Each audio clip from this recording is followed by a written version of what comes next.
Em um mundo apocalíptico não tão distante, onde a perda da biodiversidade vem ganhando destaque pela presença da ação humana, as espécies exóticas invasoras podem ser uma solução. No vídeo de hoje, irei mostrar o lado positivo dessas espécies. Imagine uma paisagem marcada por areias vulcânicas negras, moldadas por erupções antigas e ventos intensos. Um ambiente árido, aparentemente incapaz de sustentar uma vida vegetal. Agora, imagine esse cenário coberto por um mar de flores roxas, vibrantes, que transformam o solo escuro em um cartão postal natural. Essa é uma imagem real da Islândia contemporânea. Essas flores são o lupino do Alasca, uma espécie trazida da América do Norte, com uma missão clara de recuperar solos degradados. O lupino é uma das poucas plantas capazes de crescer diretamente sobre a areia vulcânica, onde espécies nativas não conseguem se estabelecer. Por ser uma leguminosa, ela fixa nitrogênio no solo, enriquecendo o ambiente antes estéril e tomando mais propício para o crescimento de outras plantas. Além disso, suas raízes ajudam a estabilizar o solo, reduzindo a erosão causada pelo vento e pela água. Nesse contexto, o lupino atua como uma espécie pioneira, preparando o terreno para a sucessão ecológica e abrindo caminho para a formação de futuras florestas. Outro exemplo é a abelha da espécie Apis mellifera africanizada, que adaptou-se com a grande eficiência aos ecossistemas brasileiros, tornando-se uma polinizadora essencial para a agricultura. Sua atividade aumenta a produtividade, melhora a qualidade dos frutos e contribui diretamente para a segurança alimentar e economia rural. Por ser resistente e altamente distribuída, essa abelha atua em diferentes biomas e climas, garantindo a polinização de frutas, oleaginosas e hortaliças. Portanto, o seu serviço ecossistêmico reduz perdas agrícolas e fortalece sistemas produtivos já estabelecidos. Essa próxima espécie é bem conhecida na história da humanidade e no imaginário popular do Nordeste. Dele é usada a carne, o couro, o leite. Ele é muito bem adaptado a regiões áridas e terrenos difíceis, aqueles bem pedregosos, carregando seus sininhos que fazem um som bem reconhecível, os caprinos. Oriundos da Ásia, esse animal ganhou novas funções, principalmente como alternativa do controle de gramíneas e arbustos, mastigando e diminuindo a população de espécies consideradas ervas daninhas, e junto a isso ele pode ser usado em regiões que têm incêndios endêmicos, como a Califórnia nos Estados Unidos. Esses animais eles são usados para controlar o material vegetal que serve como combustível para reduzir a propagação do fogo. Ainda nessas áreas, seus excrementos servem como esterco e seus pisoteios ajudam na aeração do solo. As funções citadas desse animal desempenha são muito interessantes, porque em contrapartida você teria que ter maquinário para tratamento de solo, herbicidas para lidar com as gramíneas e arbustos, além da adubação, né? Isso se o terreno ajudar, porque em regiões como Alpes, cordilheiras e montanhas, o acesso é difícil. Em soma, imagina o custo financeiro. Tudo isso resolvido por um simples animal. Olha que coisa boa.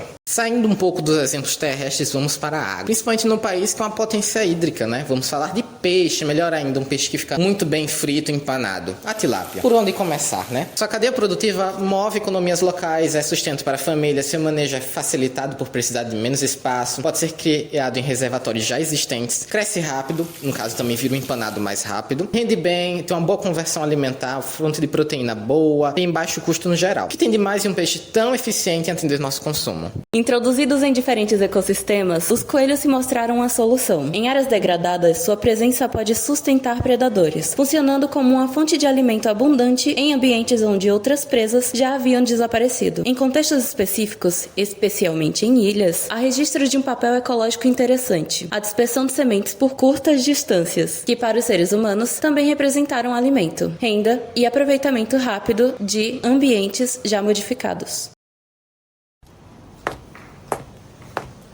Depois de tantos exemplos, creio que bateu uma fome. Que tal experimentar a jaca? Para muitas pessoas, ela não é apenas uma planta. É comida, é renda e é parte da paisagem cotidiana. A jaqueira produz grandes frutos nutritivos, consumido por tantas pessoas quanto animais, em diversos contextos. Em comunidades urbanas, periurbanas e rurais, a jaca é vendida em natura ou transformadas em polpas, doces, geleias, bolos, entre outros alimentos artesanais. Para muitas famílias de baixa renda, essa produção representa uma fonte importante de sustento, em alguns casos, uma renda complementar.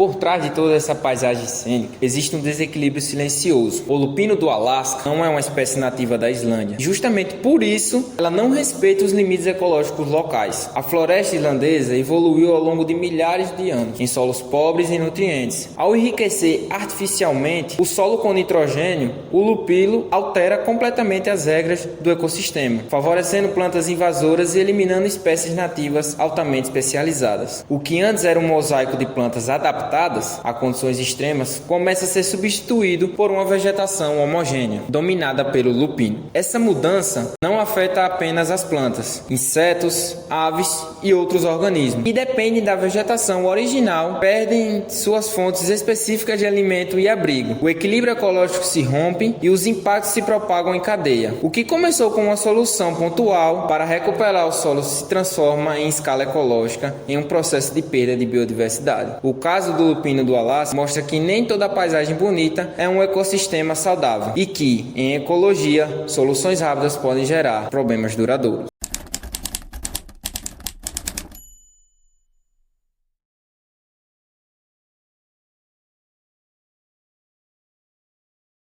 O problema da Apis mellifera africanizada surge quando essa eficiência se torna dominante. Ao competir por néctar, pólen e áreas de forrageamento, a africanizada limita o acesso das abelhas nativas aos recursos, especialmente aquelas mais sensíveis e especializadas. Além disso, o uso de agrotóxicos intensifica esse desequilíbrio, já que enquanto a africanizada apresenta uma maior resistência contra esses químicos, muitas abelhas nativas sofrem declínios acentuados. A redução da diversidade de polinizadores fragiliza ecossistemas, compromete plantas dependentes de polinização específica e revela que equilíbrio ecológico depende da diversidade e não de uma única espécie.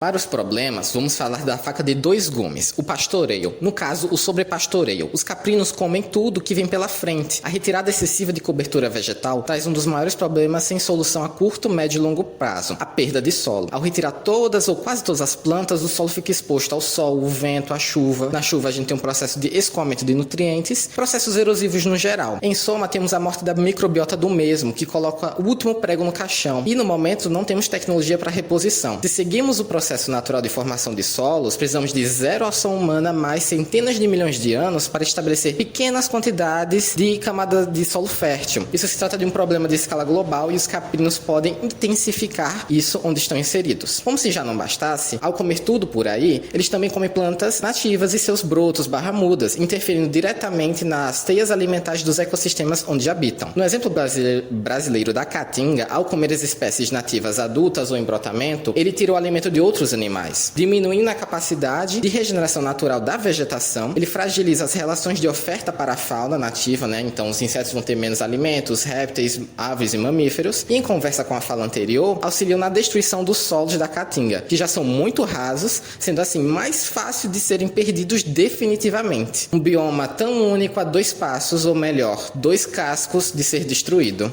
Este peixe de origem africana, por meio da introdução e manejo inadequado, conseguiu escapar para os rios, lagos e reservatórios, seja na idade adulta ou quando seus ovos não são recolhidos corretamente e são descartados da natureza de qualquer forma. Sua alta adaptabilidade, crescimento e reprodução são uma combinação perigosíssima. Crescer rápido também significa comer bastante, então esses peixes desestabilizam os locais ao consumir ovos de peixes nativos, plâncton, pequenos crustáceos, larvas, além de algas, plantas aquáticas e frutos. É um peixe de dieta onívora, competindo por todos os recursos do ambiente aquático. Isso gera desequilíbrio ecológico severo. Junto a isso, eles podem ser vetores de patógenos e parasitas. Então, em um ambiente de cultura já contaminado, o descarte inadequado desses animais também vão levar os parasitas, mais elementos de destruição desses ambientes naturais. A situação não para de piorar quando se registra a presença desses animais em regiões costeiras. Sua adaptação conseguiu fazer esse animal de água doce viver em água salgada, exportando essas problemáticas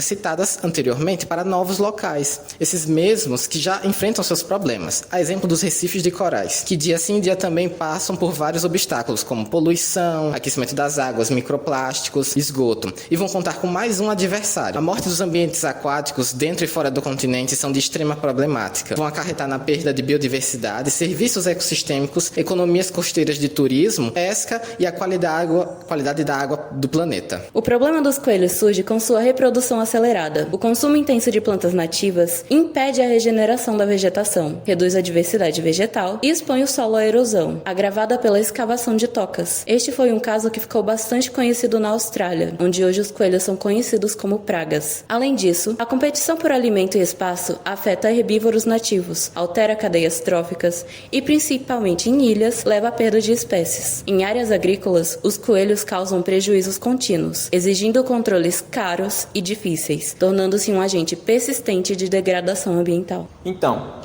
muitos autores, eles olham para essas espécies exóticas invasoras e olham só um determinado momento. Tem um lado positivo, mas é a curto prazo. O problema dessas espécies estão a longo prazo. No caso da jaqueira, o fato de uma espécie ser útil para as pessoas não significa que ela seja neutra para os ecossistemas. Em fragmentos de Mata Atlântica, a jaqueira pode assumir alta densidade e dominância, ocupando espaço e suprimindo a regeneração de espécies arbóreas nativas. Com isso, a diversidade diminui. Essa mudança na estrutura da floresta afeta também a fauna. Estudos indicam redução na abundância de anfíbios em áreas dominantes por jaqueiras. Há ainda indícios de substâncias liberadas pela própria jaqueira, inibem a germinação de outras espécies, favorecendo sua proliferação e dificultando a regeneração da vegetação nativa. Esperamos que tenhamos conseguido enganar vocês, achando que a gente ia falar coisas boas de invasão biológica, porque essa premissa foi feita pelos próprios pesquisadores. Essas pesquisas, esses exemplos bons que nós citamos, são exemplos muito pontuais que acontecem em certo momento da invasão biológica. E esses pesquisadores mantiveram isso nas suas pesquisas para parecer que é algo bom, mas não é. Os efeitos negativos da invasão biológica conseguem superar todos os efeitos positivos que elas poderiam trazer. Invasão biológica não é bom. Temos que preservar nosso ambiente e lutar por ele.